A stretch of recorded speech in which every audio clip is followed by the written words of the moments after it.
What I'm saying is that what you have to argue against, you basically have to guess in order to argue. You have no solid, and this is what subhanallah, I'll tell you one thing, yeah? Subhanallah means glory be to God. You're only going to tell me one thing. I'll tell you what the Quran says, because it's interesting. Let me tell you something. It says, أَمْ خُلِقُ السَّمَاوَاتِ وَالْأَرْضِ أَمْ هُمُ الْخَالِقُ was it? Were they created from themselves? Chapter 52, verse 35, yeah? Or were they themselves the creators? أَمْ خُلِقُوا مِنْ غَيْرِ شَيْءٍ أَمْ هُمُ الْخَالِقُونَ. Were they created from nothing, or were themselves the creators, yeah? أَمْ خَلَقُوا السَّمَاوَاتِ. False dichotomy. Well, hold on, it's not a false dichotomy. Which you claim. Well, we'll talk about it in a second. False dichotomy. And by the way, it's not even a dichotomy, because there's a third option. أَمْ خَلَقُوا السَّمَاوَاتِ وَالْأَرْضِ. Yeah? Or did they create the heavens and the earth? In other words, were they themselves did something allow for the universe to be created? بَلَّا يُقِنُونَ. Certainly they have no certainty. Absolutely. Why do we need certainty? There you That's go. the problem. So what you're doing by saying that is you're confirming the Quranic statement. You have no idea of what you believe in. Exactly. Okay. You don't know. You have no evidence of what you believe in. That's You're not true. here. That's false. You have no evidence. That's just false. Nah. Okay. So let me respond. Let me respond. Please don't interrupt me. Okay. Can I finish one more line? Okay. So I don't feel like I need to. Yeah. What I'm saying is not that you don't have no evidence. Everyone's true standard is look.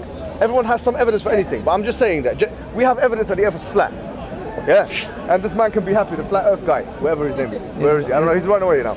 But he believes the earth is flat. Now, he's got evidence the earth is flat. He's got his own evidence. But what we're saying is that, look, you have no definitive evidence which can lead you to certain truth.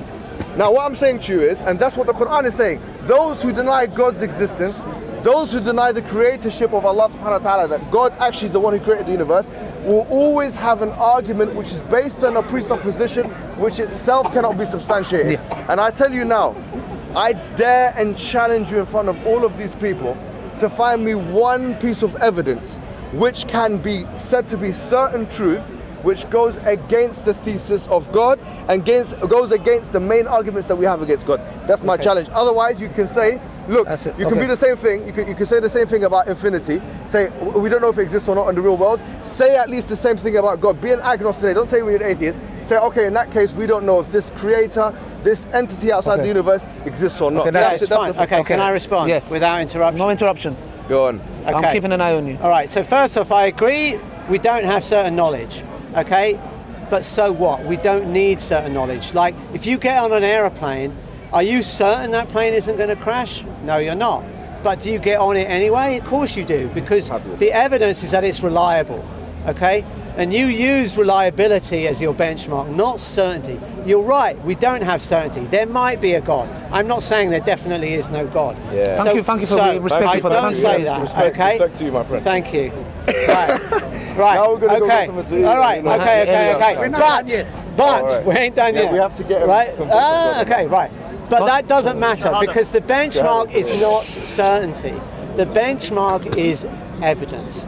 Do we have sufficient evidence to say certain statements are true? Yes. Or do we have some statements to say they're at least, some evidence for something to be true? Now, what's happened, what we're debating here is this argument called the Cosmological argument. Okay? And the argument has been made, right, that the universe began to exist, and the gentleman here quoted 3 different reasons for saying that it exists. One was Big Bang cosmology. Well, we showed that is false. Okay, the Big Bang cosmology does not point to the universe. I haven't said that. By the way, that was my argument. Just to be clear. Okay. You can make that Even if you didn't, other Muslims have. But we said this gentleman, so I have to be fair. I think you did, but if I didn't mention it. If I misremembered, I apologise. Other Muslim apologists have. It's on camera, anyways. Other Muslim apologists have. Right, and so Christian apologists. I'm not even a Muslim apologist. Okay, all right. I'm here educating the people with it. Okay, all right. Okay, so that is false. We've also had the suggestion that the second law of thermodynamics proves the universe has a beginning. No, I didn't even say that. I asked you about it. Okay, well I'm answering you. Okay, first off, the assumption for the second law, right, would assume the universe has to be finite, but we don't know whether it's finite. So if the universe is infinite, then that argument is invalid. Okay, so we cannot say that this proves the universe has a beginning, because it's quite possible that the universe is infinite. We don't know, it may or may not be, but But the fact that we don't know means that the argument cannot proceed to its conclusion. There also may be dynamical reasons. First off, the second law is a statistical law. Okay. It's not like the Newtonian laws, i.e. there's a probability for it to be true and the probability is overwhelming. However, if you wait a long enough time, then of course you can violate the second law, right? There also might be dynamical processes. How can you that's well, I'll explain in a second, right? There may be dynamical processes that set the universe into a low entropy point. So if, for example, in loop quantum gravity, this is exactly what happens, because there's a contracting universe before the Big Bang, the entropy of the previous universe is trapped on the horizon, it doesn't go through into the expanding universe, and therefore the entropy would effectively be reset. It wouldn't actually be a violation of the second law, you're just describing things in a different way in this quantum gravity perspective. So the second law argument does not work. The cosmology argument doesn't work. The argument has been made that you cannot have infinity, you cannot, in the real world. We said that Hilbert made this argument, it was based on a false assumption. Furthermore, what we've learned about, I interviewed Sir Roger Penrose, who is one of the constructors of the Penrose-Hawkins singularity theorems, and he said you can have an infinite past because what we've learned, that the old ancient philosophers did not know, was that time is different in relativity than in our everyday lives. And there can be particles that experience all moments of time at once. Okay? Can I ask you a question? Hang on, let me just finish. Let me just finish. He hasn't finished. Right? Is there time limits or something? Let's let him finish. Okay, we can make a time limit if you want. No, but first, let me finish. let's be and then fair, we'll so you do finish, that. because we didn't give you a time. Okay, Yeah. so You're going to give me time, yeah? Yeah, sure. After right. we Well, let's do like 3 minutes each or something. Yeah, okay? Yeah, when right. you finish. Okay, so Like a boxing round. yeah, okay. We should do a dance off. Okay, so what Penrose said was that for massless particles, they don't feel the passage of time. So energy can actually transverse the infinite. This statement that something can transverse the infinite is assuming a passage of time that's like our normal experience of the world. What Penrose says is that this is false, that massless particles can do so, and therefore that argument is invalid too. Okay, so we're not saying that we know the universe is eternal in the past. We don't know that, right? But we don't know that it had a beginning either. And the arguments that supposedly prove it has a beginning are not valid arguments. And the last point to make is, even if the universe did have a beginning, you can't necessarily say that it has a cause, because causes that we understand and we know in our everyday world, they exist in time. Okay, but you're trying to. But if there was a beginning to the universe, then there wasn't any time before the beginning of the universe, because time is part of the universe. That's what we learned when we studied relativity. Hold on. Therefore, you are not in a position to say that causality. It's going to end now. Yes, I'm just about to finish. Therefore, we're not in a position to say that causality would necessarily apply if the universe had a beginning. No, but you know, can I tell you something? That last comment that you made about time. Is it 3 minutes? 3 minutes now? Yeah, okay, let's do 3 minutes. No, not now. I'm going to have like 7 minutes, and then you can have 3 minutes, because you just had like 5 or 6 minutes. Yeah, but so did you before. So did you before. Allah said we need to speak the truth. You did. 4 minutes. Okay, 4. All right, 4 minutes each. Okay, all right, ready, go. Okay, listen to me, guys. I'll leave it to you, Rob. Let me tell you something, He's on the camera. Generally, what you said. Let me just start with the end. What you said about time generally is unsubstantiated, because what you have to understand is that, first of all, in philosophy, you have 2 theories of time. You have the A theory of time. You have the it's called A theory of time and B theory of time. This is not a scientific discussion. Why? And this is what you keep doing. You keep involving philosophy as if it's science. You're dressing up a philosophical argument in scientific guise. That's disingenuous. Before the universe, you didn't have the systems that we know. We couldn't empirically analyze the universe as it or what's outside the universe. Therefore, to speculate whether there was time or no time is something which we cannot actually do. You're saying that time, under Big Bang cosmology, time must have began at the time of the Big Bang. That doesn't necessarily follow. You can say that the time that we're acquainted with today, whereby we use the laws of physics to determine what time it is, began at the time of Big Bang cosmology, began at the time of the Big Bang. That's a statement you can make. But to say that no time began before the Big Bang took place, if it did take place in the way that we've been told it took place, in that sense, that's a statement you cannot actually make. And by the way, from an Islamic perspective, we believe in time before the universe, just to let you know. We believe that there was time before the universe. How this took effect, this we say Allah only knows best. Now that's point 2. Point number 3, which is more important now, you're saying that, and you've admitted quite, I would say bravely, and I applaud you for admitting this, that you don't know, you don't really know, and I really do applaud you for that, because I think that's intellectual humility, and that's also intellectual humbleness, and also genuine. It's a genuine thing to say. If this the case, yeah. No, I just saw my best friend. That's cool. Since you don't know, I would implore you to think about one thing, yeah. Me and you actually agree that on a philosophical level, Gary, one second, we'll talk a little later. On a philosophical level, that we can criticize almost every idea. But my point to you is that me and you, yes, we don't employ a deductive reasoning on every single thing. In fact, what we tend to employ, and you would probably agree with me, is a probabilistic type reasoning. So you said yourself, we trace things on reliability. So for example, you said, I probably know I'm here because it's reliable. I go into the plane because and I have trust in the plane that it's not going to crash because I trust in the reliability of the plane. In other words, what you have in your mind working either on an unconscious level or on a conscious level is a probabilistic type reasoning, whereby you go in the plane thinking, you know what, I'm probably not going to crash, that's why I'm going to take this risk. I say, in order to employ a genuine approach with the real world, why not we take the same approach where you're using a probabilistic type reasoning and employ it with theology. I say to you today, and this is a different argument, I didn't even propound the cosmological argument today. I didn't even make it.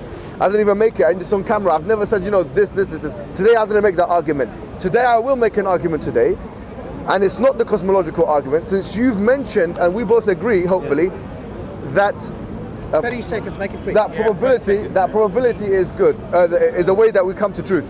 In that case, since all of the cosmologists almost consensually agree that the universe has fine-tuning, does this not imply that it has intelligence behind it? And if not, why not? Okay, all right, so very quickly. 4 minutes, go. Okay, first off, you said that I said that time began with the Big Bang. I didn't say that. I said if the universe began at the Big Bang. Okay. If. Okay? Then there was no before. Now, of course, you can posit that there was a before the Big Bang, but then the universe continues to exist before the Big Bang, and the Big Bang is not the beginning. But the whole argument made by the Kalamists is that the Big Bang is the beginning. Okay? So therefore, this is invalid reasoning. Yeah? Either the Big Bang was the beginning, in which case you can't say that cause and effect is still operating.